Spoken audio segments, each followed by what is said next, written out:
¿Le entendieron? Pues ya acabamos, que les vaya bien. Los Colosenses. Rosita, ¿me puedes prender la luz para que no se me vayan a dormir después de...? Es muy bonito el video, vamos a orar para empezar. Señor, te damos gracias por este día. Señor, gracias por el privilegio, Señor, de estar en casa, en tu casa, Señor, adorándote y dándote gracias por quién eres tú, Señor. Te pedimos, Señor, que seas el Señor de esta reunión, Señor, y que podamos indagar en lo que la carta a los Colosenses nos quiere decir a nosotros el día de hoy.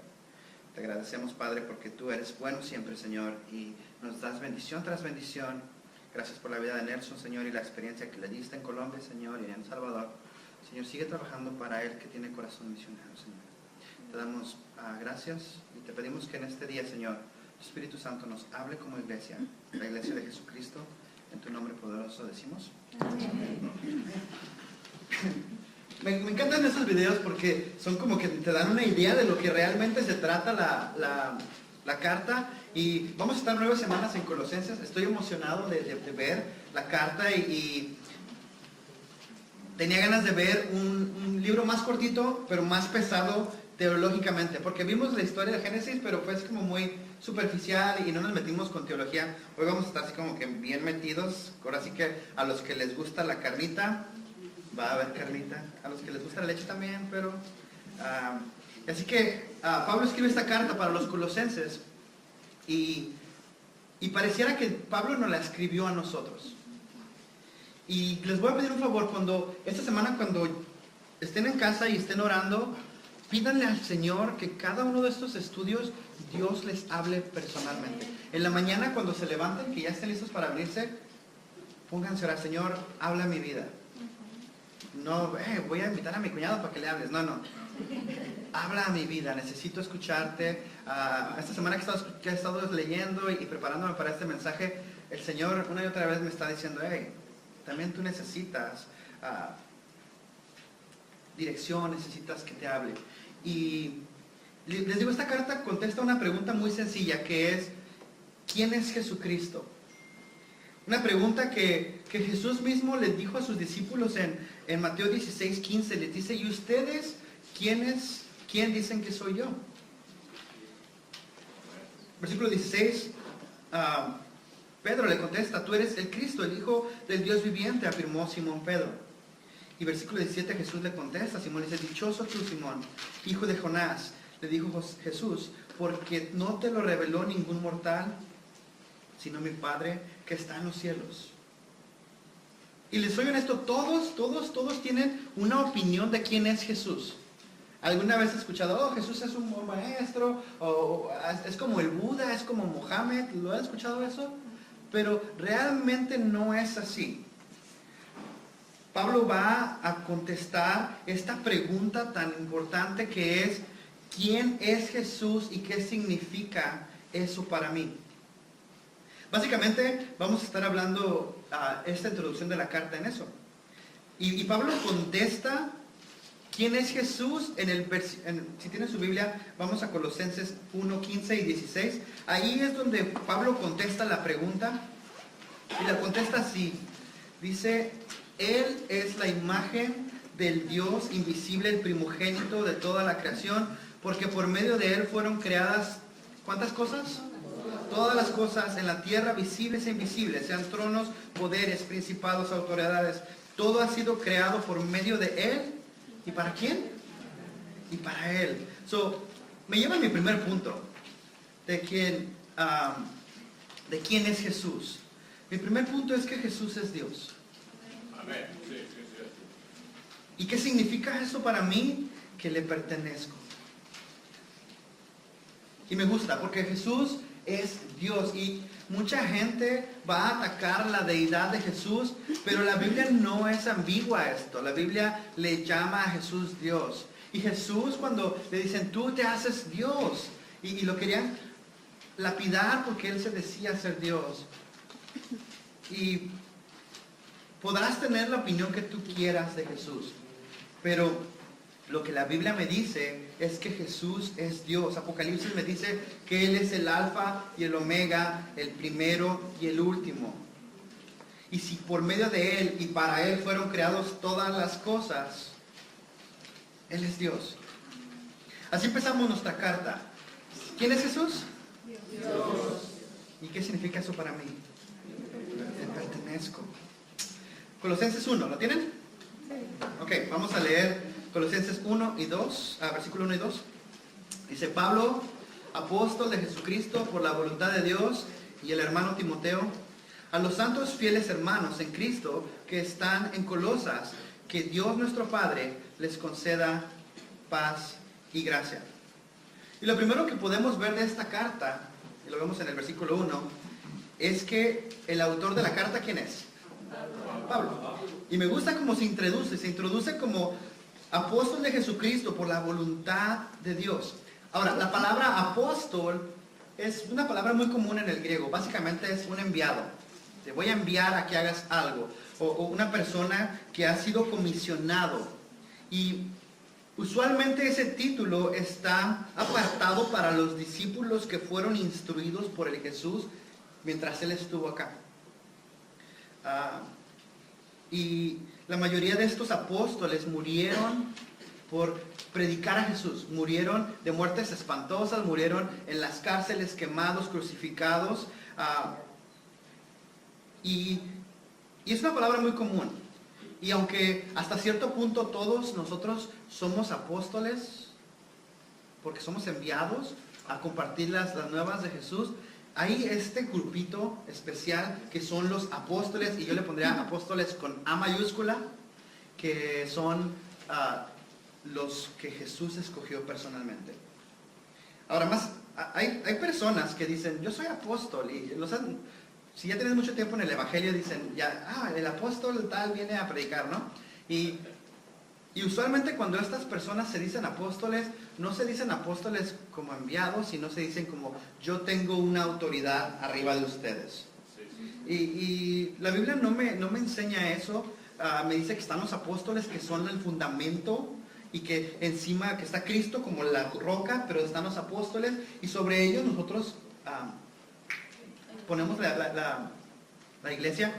Y si quieren realmente ver más adelante en casita, vean 2 de Corintios 11, pueden leer. Pablo dice: a los apóstoles nos tratan como si no tuviéramos nada. Ahora, Pablo era de Tarso. Y vamos, ¿sí ven el mapa ahí? Ok, son nosotros. No sé. Déjame ver si lo puedo poner aquí. Ok, nosotros estamos aquí en Estados Unidos de Norteamérica, ¿verdad? No sé si me alcanza. ¿Sí pueden ver mi dedo? Ok, nosotros estamos aquí. ¿Sí? Aunque muchos están acá de corazón, pero acá. Pero nosotros nos vamos a venir hasta acá. Es para Turquía. ¿Ok? Nada más para que tengan una referencia geográfica. Y esto es donde Pablo era de Tarso. ¿No? Tarso está aquí. ¿Se lo ven aquí? Jesucristo, cuando Él vino, Él estuvo aquí en Jerusalén. Y no salió de esa área mucho. De hecho, Él se quedó, no dicen que más de 2000 millas, no salió mucho. Pero Pablo, siendo de Tarso, era un judío con ciudadanía doble. Era judío cristiano, judío romano. Y cuando Pablo viene de Jerusalén para Damasco, Jesús sale a su encuentro. La primera vez que vemos a Pablo, ya con eso, es en Hechos de los Apóstoles. Esteban está predicando acerca de Jesús, y los del Consejo de Jerusalén dicen: este está loco. Y Esteban les dice: ustedes tienen un corazón duro, igual que sus antepasados. Ellos no escucharon a los profetas, y no me vas a escuchar, le dice. Y entonces lo agarran y lo apedrean. Dice versículo 59 de Hechos 7, dice: mientras lo apedreaban, Esteban oraba. Señor, decía, recibe mi espíritu. Versículo 60 dice: luego cayó de rodillas y gritó: Señor, no les tomes en cuenta este pecado. Y cuando hubo dicho eso, murió. Y Pablo se nos dice que él estaba viendo todo esto. Y él está sosteniendo las ropas de la gente que los está matando, y él que es como que qué bueno que lo mataron. Pero la actitud de Esteban diciendo: Señor, perdónalos porque no saben lo que hacen, ¿no? ¿A qué se parece? Muy parecido a lo que Jesús Pablo nos cuenta su mismo testimonio, lo vamos a leer rapidito. Pablo dice esto en Hechos de los Apóstoles 22:3, apúntenlo. Dice Pablo: yo soy judío, nacido en Tarso, la ciudad de Cilicia, pero criado en esta ciudad, en Jerusalén, bajo la tutela de Gamaliel. Recibí instrucciones cabal de la ley de nuestros antepasados. Fui tan celoso de Dios como cualquiera de ustedes lo es el día de hoy. Dice: perseguí a muerte a los seguidores de este camino, aquí hablando de los cristianos, arrestando y echando a la cárcel a hombres y a mujeres por igual. Dice: así lo pueden atestiguar el sumo sacerdote y todo el consejo de ancianos. Incluso obtuve de parte de ellos cartas de extradición para a nuestros hermanos judíos de Damasco, y fui allá a fin de traer presos a Jerusalén a los que encontrara, para que fueran castigados. Pablo, perseguidor de la iglesia de Jesucristo. Dice: y sucedió que al eso de mediodía, cuando me acercaba a Damasco, una intensa luz del cielo relampagueó de repente a mi alrededor. Caí al suelo y oí una voz que decía: Saulo, Saulo, ¿por qué me persigues? ¿Quién eres, Señor?, pregunté. Yo soy Jesús de Nazaret, a quien tú persigues, me contestó él. Dice: los que me acompañaban vieron la luz, pero no percibieron la voz del que me hablaba. ¿Qué debo hacer, Señor?, le pregunté. Levántate, y dijo el Señor, y entra a Damasco, y allí se te dirá lo que se ha dispuesto que hagas. Mis compañeros me llevaron de la mano de Damasco, porque el resplandor de aquella luz me había dejado ciego. Vino a verme un tal Ananías, hombre devoto, que observaba la ley y a quien respetaban mucho los judíos que allí vivían. Se puso a mi lado y me dijo: hermano Saulo, recibe la vista. Y en aquel mismo instante recobré la vista, como puede verlo. Luego, Dios, el Dios de nuestros antepasados, te ha escogido para que conozcas su voluntad y para que veas al justo y oigas las palabras de su boca. Dice: tú le serás testigo ante toda persona, tú le serás testigo ante toda persona de lo que has visto y oído. Y ahora, ¿qué esperas? Levántate, bautízate, lávate de tus pecados invocando su nombre. Cuando volví a Jerusalén, mientras oraba en el templo, tuve una visión y vi al Señor que me hablaba: date prisa, sal inmediatamente de Jerusalén, porque no aceptarán tu testimonio acerca de mí. Señor, le respondí: ellos saben que yo andaba de sinagoga en sinagoga, encarcelando y azotando a los que creen en ti. Y cuando se derramaba la sangre de tu testigo Esteban, ahí estaba yo, dando mi aprobación y cuidando la ropa de quienes lo mataban. Pero el Señor me replicó: vete, yo te enviaré lejos a los gentiles. Wow. Pablo, el apóstol de Jesucristo, odiaba a la iglesia. No quería saber nada de los cristianos, pero fue alcanzado por la gracia de Dios. Pablo, cuando en 1 Corintios 15 dice, hablando de las apariciones de Jesús, dice: por último se me apareció a mí, dice, como uno nacido fuera de tiempo, se me apareció a mí también. Admito que yo soy el más insignificante de todos los apóstoles y ni siquiera merezco ser llamado apóstol, porque perseguí a la iglesia de Dios.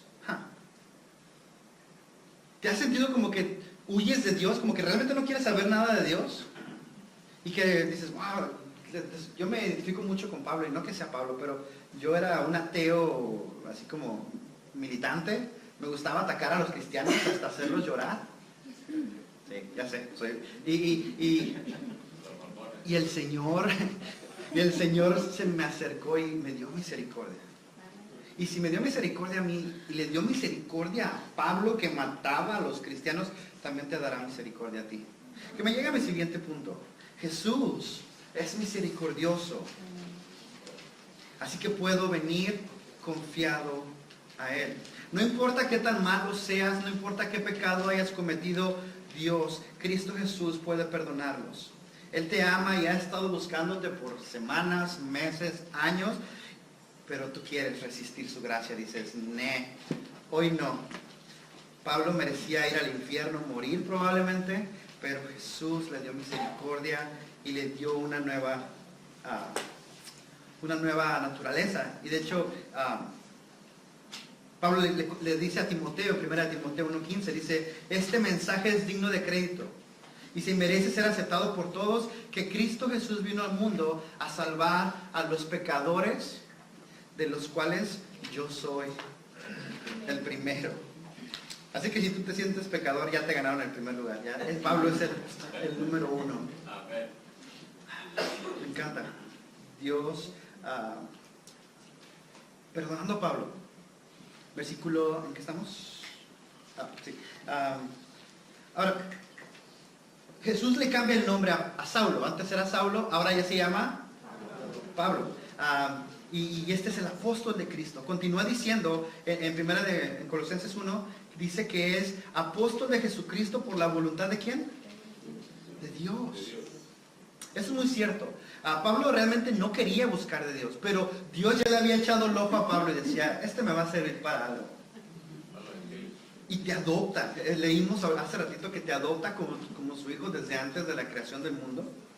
Y Jesús, el evangelista Juan, cuando habla acerca de la venida de Jesús, la primera, dice así, vino a lo que era suyo, pero los suyos no lo recibieron. Los judíos lo rechazaron.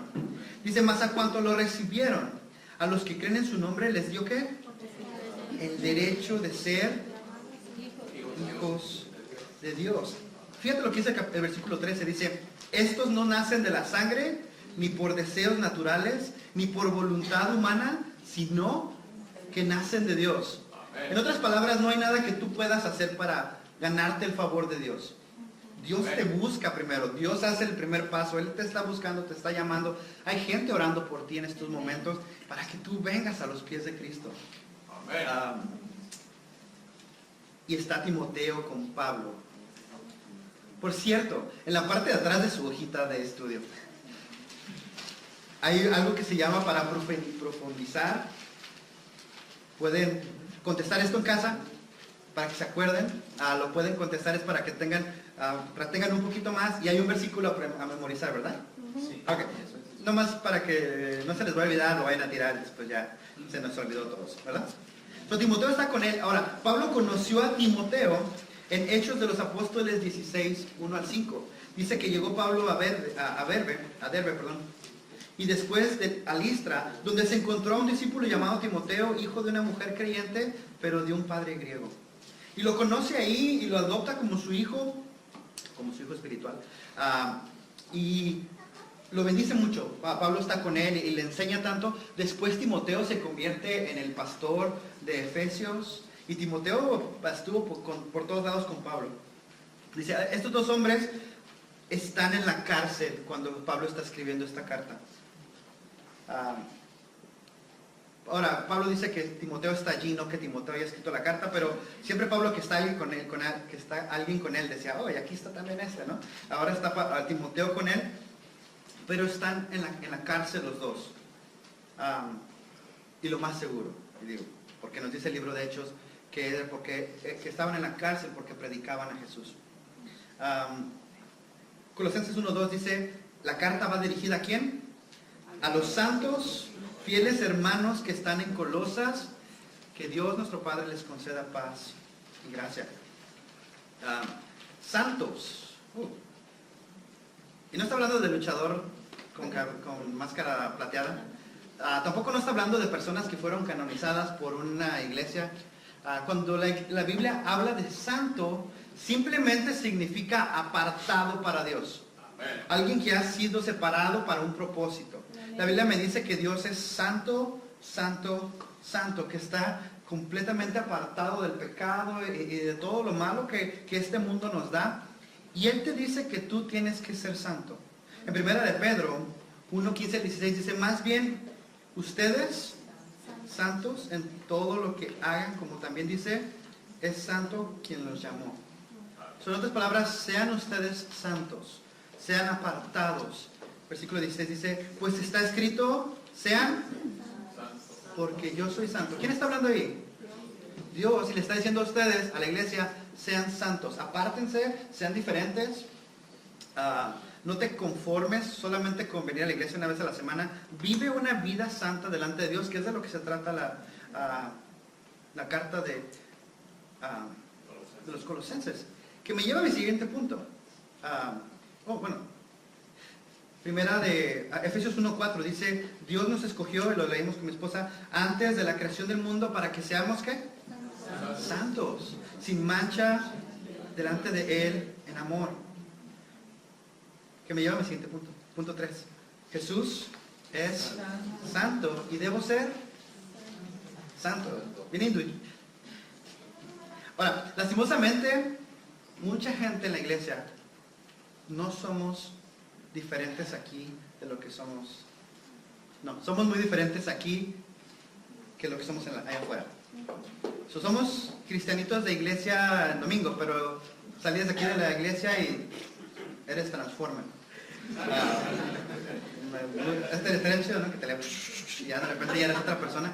Pero somos así, y Pablo nos dice que tenemos que ser santos toda la vida. Tenemos que, salimos de aquí y decimos palabrotas o tenemos inmoralidad sexual en nuestras vidas, o y muchas veces dentro de la iglesia tenemos inmoralidad sexual y somos avariciosos, codiciosos, idólatras. Efesios dice, chismosos, sí, gracias. Efesios 5, 3 al 4 dice, entre ustedes ni siquiera debe mencionarse la inmoralidad sexual, ninguna clase de impureza o de avaricia, porque eso no es propio del pueblo que santo de Dios.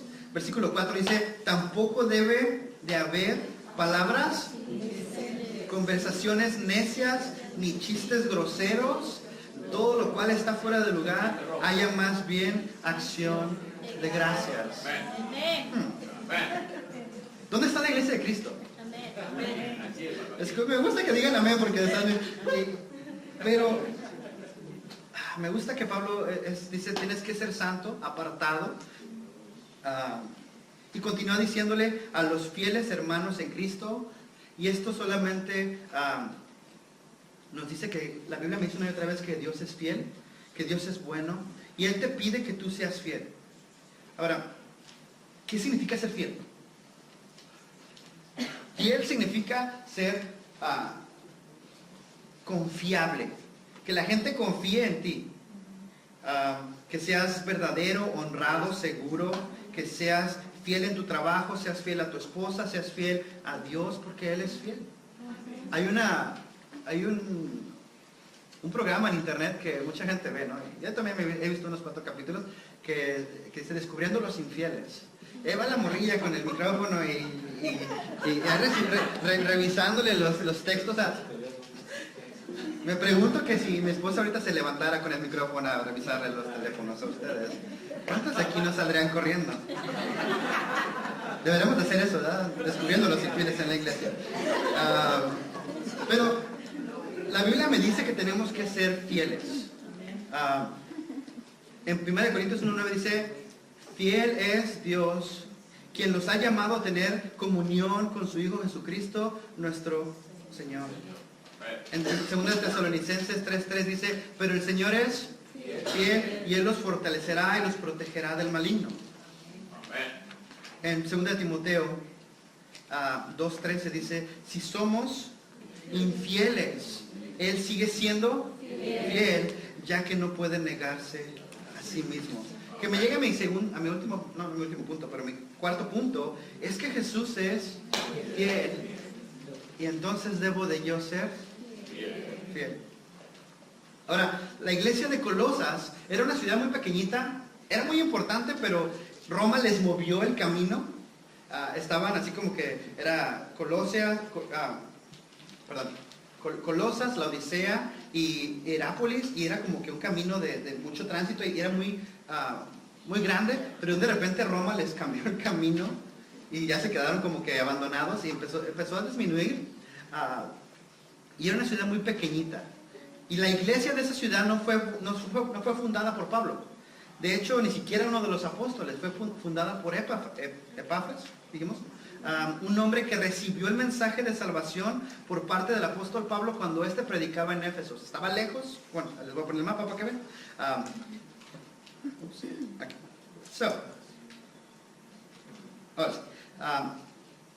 Pablo, ¿sí lo alcanzan a ver bien? Sí. Okay. Colosas es el puntote grandote que está ahí. ¿Sí? Pablo estaba predicando en... ¿dónde estás? Estaba predicando en Éfeso. que está... ¿Dónde está? Lo corté. Bueno, estaba predicando en Éfeso y este hombre crea su iglesia aquí.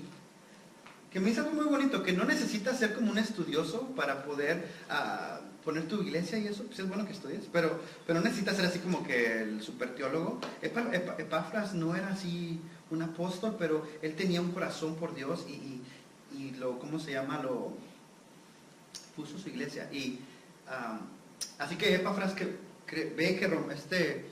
que Pablo está en Roma, que está, no lo alcanzamos a ver, pero está más para acá, está en Roma en la cárcel y dice, bueno, la iglesia que acabo de crear tiene problemas, necesito ayuda. Va a la cárcel con Pablo y le dice, esto es lo que está pasando en Colosas, ayúdame, ¿no? Y Pablo escribe la carta dándole instrucciones de lo que tiene que hacer. Y Epafras se queda en la cárcel con Pablo un tiempo para aprender. Se queda voluntariamente en la cárcel. No sé tú te quedarías voluntariamente en la cárcel, pero él se queda estudiando con Pablo y Pablo manda la carta a los colosenses. Y básicamente el problema que tenían los colosenses era esto, que había personas que decían que Jesucristo no era suficiente. Ok, tienes Jesucristo, murió en la cruz por ti y sí, qué chido, pero necesitas algo más. Unos decían, necesitas las estrellas, necesitas energías, necesitas piedritas, cuarzos, necesitas, no sé, cualquier cosa, necesitas a Apolos, necesitas otro Dios. Y otros decían, no, necesitas a Jesús más seguir la ley, no comer puerco, guardar los días de descanso o circuncidarse. Y Pablo dice, estás mal. Y ahora pareciera que Pablo está escribiendo esta carta para nosotros el día de hoy, porque muchos de nosotros, cristianos, estamos igual. Tenemos a Jesús, pero le añadimos algo más. Sí. Tenemos estampitas en nuestros carros, ahí pegados en el para que no nos vayan a chocar. O tenemos nuestros cuarzos, nuestra pata de conejo, o tenemos, no sé, piedritas de la suerte, energías universales, meditación no sé qué tantas cosas. Y Pablo dice, Jesucristo es suficiente. Y la iglesia de Colosas tiene el problema antes y lo tenemos ahora nosotros. Y Pablo le dice a la iglesia más adelante, le dice, toda la plenitud de la divinidad habita en forma corporal en Cristo. Cristo es Dios, Él no le faltaba nada. Dice, y en Él, que es la cabeza de todo poder y autoridad, ustedes han recibido esa plenitud. Ya estás completo, no necesitas añadirle a Jesús nada más. Amén. Finalmente Pablo termina su salutación, que me lleva al siguiente punto. Jesús está completo. Y por ende, yo soy completo en Cristo. Finalmente, termina la salutación diciendo un saludo muy común que dice que el Dios nuestro Padre les dé paz, gracia y paz. Y básicamente lo estuvimos viendo ahora que estamos viendo el estudio del Padre Nuestro, que Dios es nuestro Padre y que Jesús nos enseñó a hablarle a nuestro Padre como papá, que nos ama y que es nuestro Padre. Y Pablo en Gálatas nos dice que podemos llamarlo Abba. Y Abba es, en el arameo, es dad o papi. Hebreo. No, arameo. Hebreo. Hebreo, bueno.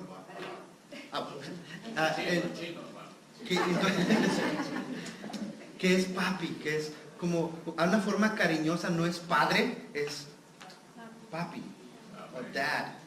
No sé, me gusta más dad. Y termina Pablo diciendo en Efesios 1:5, dice, nos predestinó para ser adoptados como hijos suyos por medio de Jesucristo, según el buen propósito de su voluntad. Somos adoptados por medio de Jesucristo. Y no solo Él es el Dios del universo, pero también es tu papá. Y puedes venir confiadamente. No sé, es un regalo de Dios. La Biblia me dice que por gracia ustedes han sido salvados mediante la fe, y esto no procede de ustedes, sino que es un regalo de Dios. Amén. No por obras para que nadie se jacte o que no te creas mucho. Dice, porque somos hechura de Dios, creados en Cristo Jesús. ¿Para qué? O sea, no te ganas el cielo haciendo buenas obras, pero una vez que te has ganado el cielo por medio de Jesús, entonces tienes que hacer buenas obras. Dice, esto no, sí, buenas obras, las cuales Dios dispuso de antemano a fin de que las pongamos en práctica. So, Dios nos da vida eterna si ponemos nuestra fe en Jesucristo. ¿No te puedes ganar el cielo con buenas obras? Es un regalo de Dios, gratuito. Una vez tuve una pelea con una creyente que decía, eso se escucha feo, gratuito, gratis. Sí, es gratuito, pero no es barato. Sí, es gratis para ti, pero fue costoso para alguien, y fue para Cristo, fue su sangre preciosa derramada en la cruz. Y luego dice, y después dice paz. Y para terminar, la paz es una armonía entre dos personas, ¿no? Hay paz, no se pelean, y usualmente es libre de conflicto, y especialmente durante la guerra es donde se siente paz, donde como hay tiempos de guerra y de repente se acabó y dicen, oh, ya hay paz. Y tú me dirás, Miguel, pero ¿guerra entre quién y quién? ¿Dónde está la guerra? Yo no veo ninguna guerra. Pero Colosenses me dice que en otro tiempo ustedes por su actitud y sus malas acciones estaban alejados de Dios y eran enemigos de Dios. No sé si te quieres poner a las patadas con Dios. No es una buena idea. Santiago 4:4 dice, ustedes no aman a Dios ni lo obedecen, pero ¿acaso no saben que hacerse amigo del mundo es volverse enemigo de Dios? Pues así lo es. Si ustedes aman lo malo del mundo, se vuelven enemigos de Dios. Con nuestra actitud violamos la ley de Dios y somos enemigos. Merecemos realmente ser juzgados por un Dios justo, santo, que no puede perdonar pecados nomás porque tú quieres que te los perdone. Pero la Biblia me dice que no hay uno justo, ni siquiera uno, ni el que está aquí arriba, ni los que están ahí abajo. Dice, no hay nadie que entienda, nadie que busque a Dios. Dice Romanos 5:23, dice, pues todos, ¿quiénes son todos? Nosotros, ya, habla de todos, habla de todos. Todos pecaron y están privados, destituidos de la gloria de Dios, lejos de la gloria de Dios. Y entonces toda la humanidad está en guerra con Dios. Bueno, pero Dios hizo el primer movimiento. Me encanta. Él se acercó. ¿Se acuerdan? Porque de tal manera amó Dios al mundo que ha dado a su Hijo unigénito para que todo aquel que en él cree no se pierda, mas tenga vida eterna. Amén. 2 Corintios 5:21 dice, al que no cometió pecado alguno, por nosotros Dios lo trató como pecador para que en él recibiéramos la justicia de Dios. Ahora, solo puede haber paz en un conflicto si una parte se rinde. ¿Sí me doy a entender? Te invito a que te rindas. Que te rindas a los pies de Cristo. Porque Él hizo el movimiento. Él dice, ok, ven, estoy aquí con los brazos abiertos, te envié a mi Hijo para que muriera por ti. Y Romanos me dice, porque si cuando éramos enemigos de Dios fuimos reconciliados mediante ¿quién? La muerte de su Hijo. Con cuánta más razón, habiendo sido reconciliados, seremos salvados por su vida. Finalmente, Romanos 5, del 1 al 2 dice, en consecuencia, ya que hemos sido justificados otra vez mediante la fe, tenemos paz con Dios por medio de ¿quién? No le busques, no hay paz fuera de Jesucristo. También por medio de Él y mediante la fe tenemos acceso a la gracia en la cual nos mantenemos firmes y así nos regocijamos en la esperanza de alcanzar la gloria de Dios. Que me lleve a mi último punto. Jesús es mi sacrificio y por medio de Él puedo tener vida eterna. Y esa es la introducción, versículo 1 y 2 de Colosenses nos va a llevar un buen rato. Pero vamos a orar. Señor, te damos gracias por este día. Señor, gracias porque podemos venir a ti, Señor, y escuchar que tú nos amas tanto que aunque nosotros éramos enemigos tuyos, tú viniste a esta tierra, Señor, a darnos, Señor,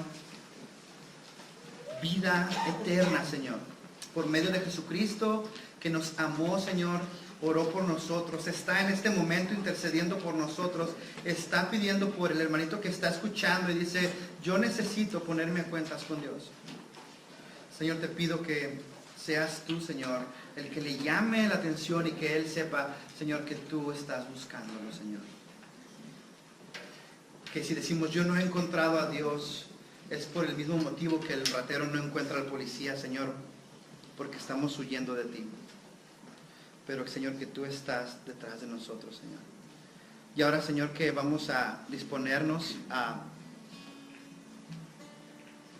nos disponemos a comer tu cena santa, Señor. Te pido que bendigas este tiempo, Señor, alabándote. Y, Señor, gracias por este libro de Colosenses, que va a ser una bendición. Gracias por este tiempo, Señor. En tu santo nombre te lo pedimos. Amén. Espero que se pongan de pie.